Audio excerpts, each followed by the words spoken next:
अस्सलाम वालेकुम फ्रेंड्स, आप सब कैसे हैं। उम्मीद करती हूँ आप सब खैरियत से होंगे।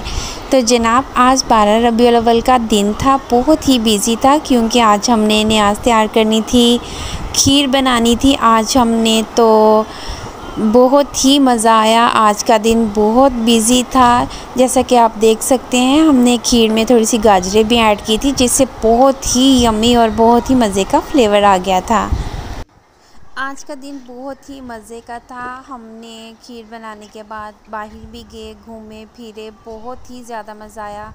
और बाहर सड़कों पर बहुत ही ज़्यादा रौनक थी, बहुत रश था, बहुत ही ज़्यादा गैदरिंग हुई थी, ट्रैफिक भी काफ़ी ज़्यादा जैम थी। और आज का दिन बहुत ही ज़्यादा मज़े का और बहुत ही अच्छा था।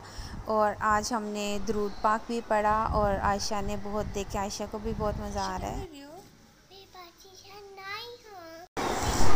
खीर की भी तैयारी साथ साथ जारी थी और साथ में आयशा भी अपने 12 रबीउल अव्वल की पूरी तैयारी कर रही थी, अपना परचम लहरा रही थी और खेल कूद रही थी। और मेरे साथ साथ ही थी, समझे इसने भी मेरे साथ बराबर की खीर पकवाई है। तो फ्रेंड्स आप सब बताएं आपका 12 रबीउल अव्वल कैसा गुज़रा। हमने तो बहुत ही इंजॉय किया और साथ में एंड पे हमने खीर भी खाई, बहुत ही मज़ेदार और यम्मी थी। और हमने बहुत ज़्यादा आज दुरूद पाक का भी विर्द किया और सवाब पहुंचाया। अल्लाह ताला हमें हमारा सब इबादत जो भी की हमने वो कबूल करे, आमीन सुम्मा आमीन। और खुश रखिएगा और दुआओं में याद रखिएगा।